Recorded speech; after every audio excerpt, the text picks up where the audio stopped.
Ladies and gentlemen, welcome back to the Tome of Daniel Blake. I'm Griff Garrison. Last week we spoke with Daryl Stack, who works for the Bayside Star, which was previously the Bleakheaven Skeptic, trying to understand what is fact or fiction about Daniel Blake's journal. He seemed very skeptical about things, and I don't know, I don't think I fully believe in all of his skepticism. I think if Daniel was making all of this up, he wouldn't take as much time to do this. I personally think I learned a lot from that interview, more about the historical side of Daniel. But as regards to this episode, this episode's going to get a little bit deep with Daniel. After what happened with Rainey and McGillicuddy, we'll just dive right in. The past few weeks have blurred together. I'm not sure where the time went. I closed down the office. Not that anyone would have sought out my services anyway. I've tried to keep up some studying, but nothing I had laying around interested me. I realized now the walls of this office had become my prison, and I was ready for it to become my tomb when contact from the outside world reached me. When it came in the form of Paul from the Skeptic. He called me saying someone had a story for him, but he wanted an expert's opinion on the matter. He also told me it seemed serious and maybe I could help. He wouldn't tell me what it was over the phone, but he was going to send this gal over to the office. I half-heartedly tried to make myself in this place a bit more presentable, but she arrived too quickly. I heard the knock on the front door as I was in my office. I opened it fairly disheveled. A rather plain, clean-cut woman was standing there clutching her purse close to her chest. I waited for her to speak, but she just looked at me anxiously. Hello, I finally said, motioning for her to come inside. Welcome to Bleakheaven Oddity Observation. What can I help you with? This seemed to snap her into the moment. She adjusted her plaid dress as she came in and spoke. Hello, yes. I'm Dorothy Adams. I was sent here by a Mr. Schultz from, the Skeptic paper. I motioned her to enter my office. Of course, Miss Adams. Paul let me know you were coming. I'm Daniel Blake, and I can help. At least Paul seems to think so. We entered the office, and I took my seat behind my desk. Yes, she said. I certainly hope so. She reluctantly took a seat on the opposite side of the desk as I replied, Paul didn't tell me the nature of your problem. She looked down. Yes. See, nobody believed me. Not until Mr. Schultz, that is. She glanced up quickly before continuing. There's something in my home. At first I thought I was being forgetful. Ordinary things would move and be in different places. Do you live alone? Yes, in a small home in the city. I'm a widow. My husband, he left me enough to survive. But ever since I've lived there, things have been strange. I reclined in my seat. It was shaping up to be another hollow ghost story. What other strange things have been happening, aside from the moving objects, that is? Her brow drooped. Well, there's noises. Sometimes the radio turns on by itself when I'm not in the room. And knocking kinds of noises in the walls and the ceiling. And about the same time every night, it knocks the same sort of pattern. She proceeded to knock on my desk sharply like a drum. Now this did pique my interest. Something about the ritualistic nature of it. The beat also sounded somewhat familiar, but I still can't place it. It's likely something from our trips outside the country. That's not all, she interrupted my thoughts. Sometimes I feel something watching me too. See, I can handle the annoyances. She looked down again, bowing her head. But there's a presence there, Mr. Blake. I can feel it burning into my soul. Her eyes met mine. I was looking on intently. She was getting more comfortable talking about this entity. I've seen it before. This horrible shape of a man standing at the foot of my bed. What did he look like, Miss Adams? I didn't see it very well. It was dark. I opened my eyes and there he was, a shadow next to my bed. I was frozen. It was looking through me and I just waited. Eventually I had fallen asleep, But the next thing I remember was waking up again and the shadow was gone. I was sitting up in my seat by this point. Maybe this story could have been more than just the wind. I'll need to see her home to do a thorough investigation. For the first time during this visit, she smiled. Of course! Can you get rid of it? I'll do my best, ma'am. Let me pack a bag, and I'll follow you to your house.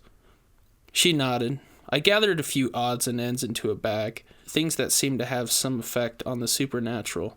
Primarily, I gathered the items needed for a smoke bowl, as well as some holy water given to me by Reverend Cranston.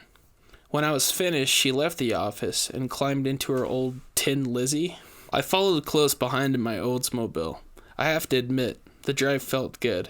The motion of the road and the ability to focus on my work again provided a short escape from my prison. Her little house wasn't far from the office.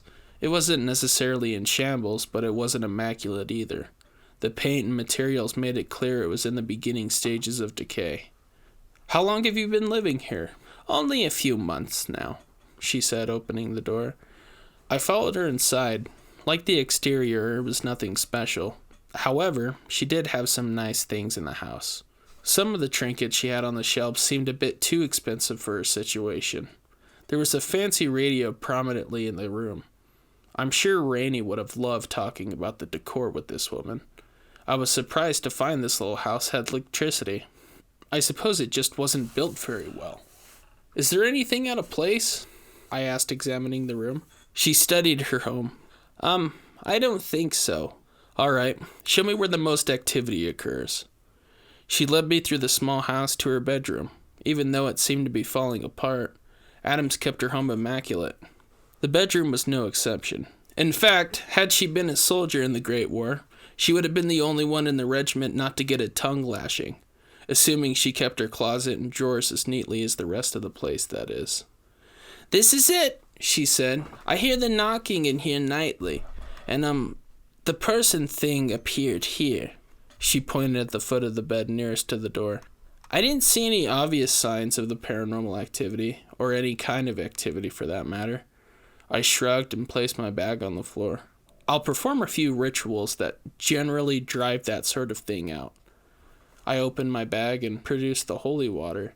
I put some on my hand and flung the droplets around the room. Since this is where you had the most activity, I'll spread some holy water here. She nodded as I did so. When I was done with that, I put the vial back into the bag and produced the little smoke bowl and began putting the plants and things in it. She looked at me inquisitively. What is it you're doing? I glanced up to her. I'm preparing a smoke bowl. What's in it? I focused on my work. Oh, there's some plants and herbs and things. It's mostly sage. There's also some tobacco and juniper. I looked back up to her. It's a tradition usually carried out by a shaman to drive out evil spirits. She frowned and squinted at me. I'm not a shaman, but don't worry, I assured her. This was given to me by an Indian just for this purpose. With that, I produced the lighter from my bag and lit the contents of the bowl. Smoke began to rise as the herbs smoldered. The sweet-smelling smoke filled the room as I wafted the smoke bowl through the air. Nothing happened at first, but soon we started hearing subtle knocking sounds. It was soon also accompanied by low, sharp moaning. It was difficult to pinpoint where the sound was coming from, especially because it seemed to stop just as quickly as it started. The wide-eyed woman looked at me for answers. Is it gone now? Perhaps. I did my best to use a comforting tone. I need to finish the ritual in the rest of the house. Then time will tell if the spirit is gone. The rest of the ritual went without incident. When I finished, I collected my bag. Come see me in the office tomorrow. Let me know. Will you stay the night? To see if it's gone, that is? She asked, worry still filling those eyes. I suppose I can. I set my bag back down. She looked at me for a moment. Then she offered me a seat. She soon prepared supper, and we spoke for a few hours until dusk enveloped the city. She retired to her bedroom not long afterwards. As for myself, I tried to get comfortable on the sofa. To my surprise, I did end up slipping into sleep, as I wondered if the smoke had gotten rid of whatever it was here. I'm not sure when I woke. The darkness permeated the little room. The only thing I heard was the crackling of the radio. I sat up, straining my eyes in the darkness. She had left her bedroom door open down the hall. There in the room I saw it, a shadow a bit darker than the rest of the darkness standing above her bed. I rose cautiously and tried to quietly walk down the hall towards it. It was no use, though. My steps were too heavy, and the floor creaked. I saw the shadow jolt. I could feel its gaze hit me. Then it was gone. It didn't really quite disappear, however. I saw it move down behind the bed. I rushed into the bedroom and turned on the lights. Nothing was there except the terrified woman in the bed. She wasn't surprised to see me. She had been laying awake with that thing hovering above her. I saw it, too. I tried to reassure her as I looked at my pocket watch. It was nearly 3 a.m. I suppose my smoke bowl didn't work. She nodded. That was it. The thing. That's when I noticed the closet door was open. Did you have this open? I asked, turning back to her. She shook her head and I walked over to the open door, pushing the clothes aside. I inspected every corner of the closet. It didn't take long before I saw it. A small panel in the ceiling that was ajar. I went back into my bag. It seems as though we didn't perform the ritual in the attic. This is likely where the entity is coming from. She didn't respond as I pulled out the herbs bowl and flashlight. I lit the sage and made my way back to the panel in the closet. With some difficulty, I was able to clamber up to the hole. It was like ascending into hell. The first thing that hit me was the smell. It was musty, filth, and corruption hung in the air. The smoke was cutting through the foul stench and filling the room. I began moving my light through the darkness. There were boxes mostly from this position. That's when the knocking began. It was just as she described. The way the room was set up, I wasn't sure where the sound was coming from. I stood and began looking behind the boxes. The whole time those rhythmic beats, along with the sharp moaning noises, penetrated the stale air. In contrast to the well-kept home beneath my feet, this place was in a horrible state. There was a pile of dirty clothes.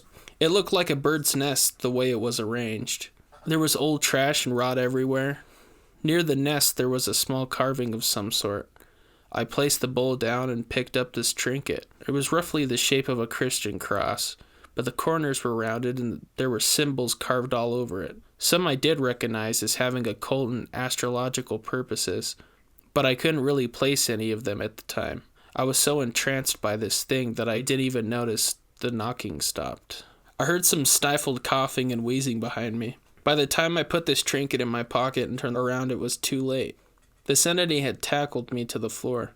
The light illuminated this apparition. As he wrapped his grimy fingers around my neck, I had never seen anyone so filthy. He had long, dark, gray, matted hair. I'm not sure if the gray came from age or just dust and grime. I could see the crazed look in his eye as he attempted to snuff me out.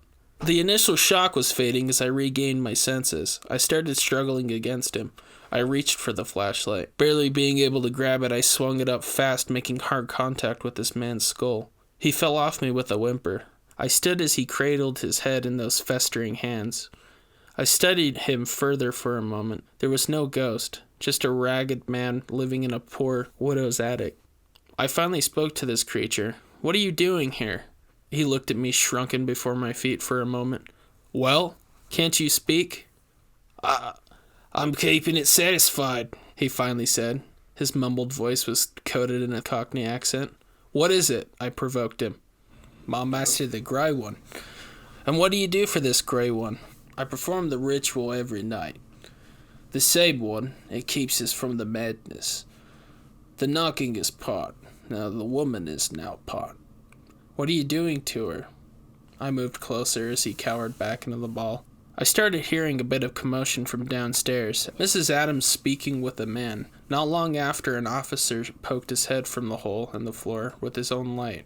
The ragged man was taken out of his den. It seems Mrs. Adams had called the police as I ascended up. She said she had had the compulsion to. I explained everything to the cops, and this man was taken away. He seemed fairly docile until he realized he didn't have that little cross thing.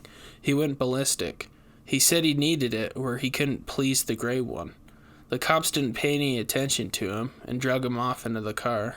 I ended up staying the night with Mrs. Adams. We spent quite a few hours just talking about nothing in particular. I tried to comfort her. Eventually I brought a chair into her room and sat there until she fell asleep. I ended up getting a bit more sleep as well. In the morning, that was that. I went by the skeptic and gave Paul a statement. He initially seemed disappointed there was no phantasm. Then I mentioned the gray one. He perked right up when I mentioned that. I read about that from an English paper. There was this cult over there. It seemed about 40 years or so ago. I looked at him with interest. I don't remember the cult's name, but I'm sure this gray one is some god or some such thing to these people. What did this god do? I eagerly asked. I don't remember much.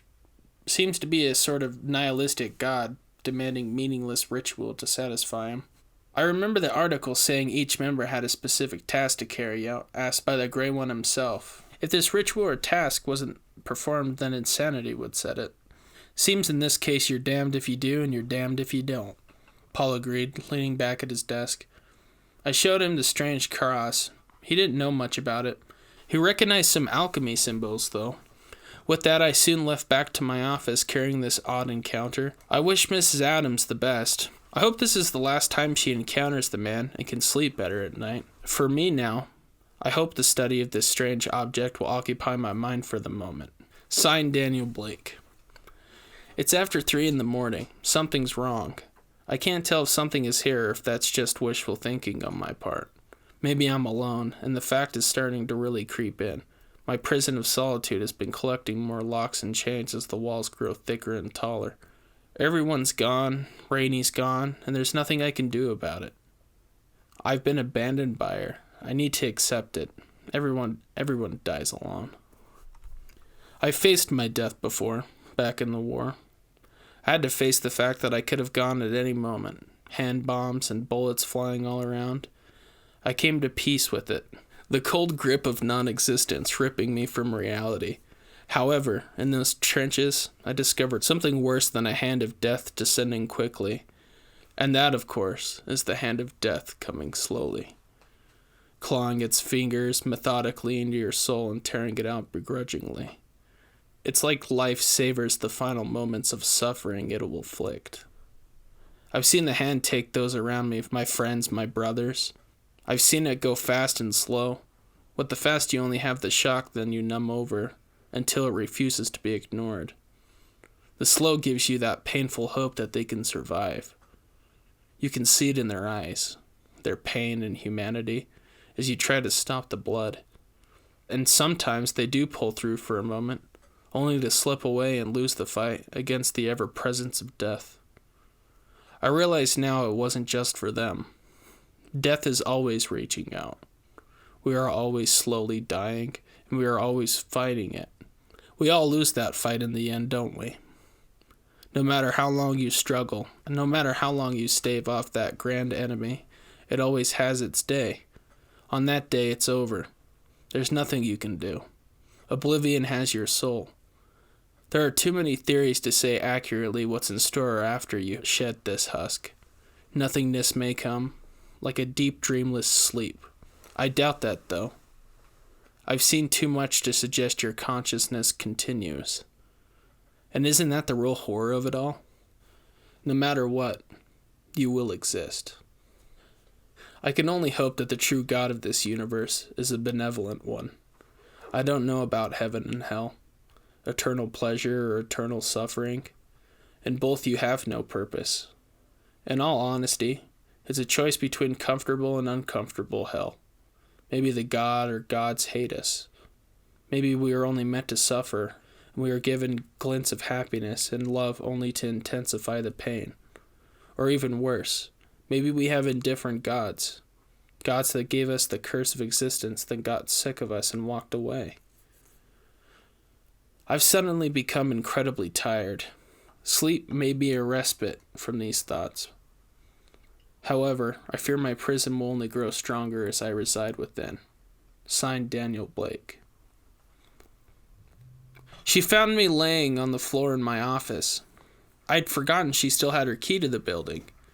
Daniel! She rushed in over to me. She had woken me from my thoughts. I sat up. Rainie? I looked her over. Daniel, are you all right? Why are you on the floor? She started pulling me upwards as I stood. Yes, I'm fine, Rainie. In that case, What in the hell's wrong with you? I'm gone for a few weeks and this is how you leave our livelihood? I didn't have an answer. She just began to clean my office as I took a seat in my chair. For heaven's sake, Daniel, it's almost noon, and you still have the doors locked. I mean, I don't blame you. Look at this place. Look at you! You're supposed to hunt ghouls, not become one yourself. I was in no mood or position to fight her. I smiled at her as I stood up. You're right, Rainey. Why don't you finish getting things tidy while I go get cleaned up? Oh, and afterwards, you can ready some breakfast for us. I looked at my pocket watch. Or rather, lunch, I suppose. She scoffed at me as I went for a bath. It seems today things may go back to normal. It also seems in her cleaning Rainey disposed of that cross. I didn't get the chance to study it as thoroughly as I would have liked. Those dark thoughts clouded my mind from study. I'll do my best to keep them at bay for now. Who knows, maybe that object did have the gray one attached to it to some capacity. Either way, I have to admit, it's refreshing to have Rainey back. I'm not sure if I'm out of my prison yet, but it doesn't seem so fortified at the moment. Signed, Daniel Blake. Wow, what an episode, in my personal opinion. I think the reason I brought all these entries into one is because it really showed us how dark Daniel was thinking at the time. It was an intriguing story, but at the same time, I don't think it fully reflected what was going on with him until you started reading the nihilistic part or journal entry from the war and him explaining how he saw his friends die on the battlefield and colleagues and brothers. You know, you can see a lot of that just with veterans nowadays, but you can only imagine what it was like during the Great War. I thoroughly enjoyed this episode, and I'm glad I could give it to you guys, just because I think now you guys can really have a firm grip on what's going on in Daniel's head. It really helped me understand who Daniel is a bit better. It was also nice to see Rainey come back. I hope you guys thoroughly enjoyed this episode as much as I did making it, and I look forward to seeing you guys next on the Tome of Daniel Blake.